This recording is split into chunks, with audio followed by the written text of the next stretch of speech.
Well, thank you very much for taking time to talk Thank to you. us at Breakfast Travel News. Please do introduce yourself. Okay, my name is Marcio Favilla. I am Executive Director of UNWTO, the World Tourism Organization, the specialized agency for tourism of the United Nations. Now, UNWTO's figures. Please share with us about the international arrivals globally and the region we are in here at the moment in APAC. Okay.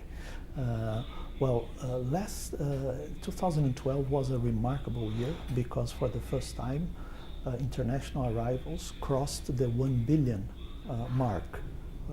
More exactly, 1,035,000,000 international arrivals. Can you imagine 1/7 of the world's population crossing borders and staying overnight, or at least one night in another country? That's remarkable. Now this year, the international tourism has been growing, I would say, above expectations, despite the challenging economic environment. So for the first semester of this year, international tourism has grown by 5.2%. That means 25 more international arrivals than in the first semester of last year, okay? Only in this first semester. And Asian Pacific has grown more than any other region of the world by 6%, but Europe has done well by 5%, but Asia Pacific, keeping the track record of previous years, has been growing faster than any other region of the world. But they are enjoying tremendous growth, aren't they? Yes. And this growth, in your view, is it sustainable? What is long-term perspective here? Okay. We have a long-term forecast for the world, which points out to 1.4 billion international arrivals in 2020 and 1.8 billion in 2030. Now, with this fast growth of Asian Pacific region, the region has been gaining market share. So today, about 22% of international tourism takes place in the region. By 2030, it will be 30%. So this region is really set to continue this growth pattern for the years to come. Of course, there are challenges, not only for the region, but for other parts of the world.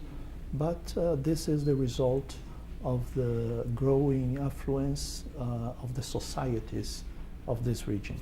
Not only of this region, but also what we see is in emerging economies in general terms. So emerging economies overall have been growing faster than the advanced economies in terms of tourism arrivals. Another phenomenon that we have seen in recent years is that the emerging economies have become very, very relevant players in outbound tourism. The advanced economies have been looking at many countries in the developing world as very important source of international tourists.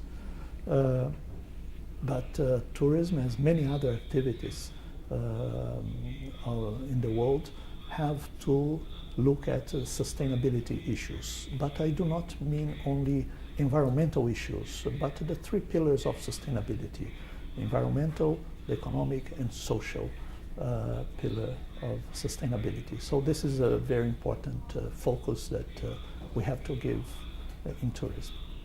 Fantastic.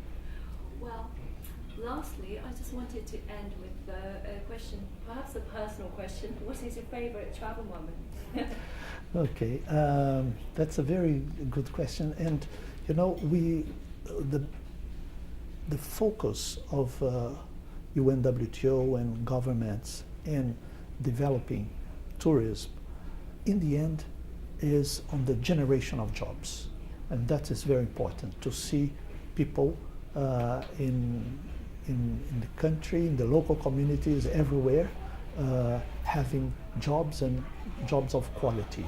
So the best moment of our trips is when we arrive at a place and we see people engaged in tourism and receiving us with a smile, happy with what they are doing.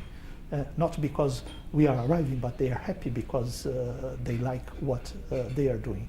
So these are the best moments of our traveling, and it does take place everywhere in the world, and it's great to see this.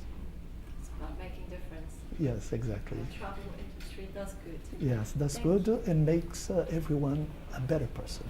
Absolutely. Well, thank you very much for taking time to talk to us. Thank you very much. Thank you.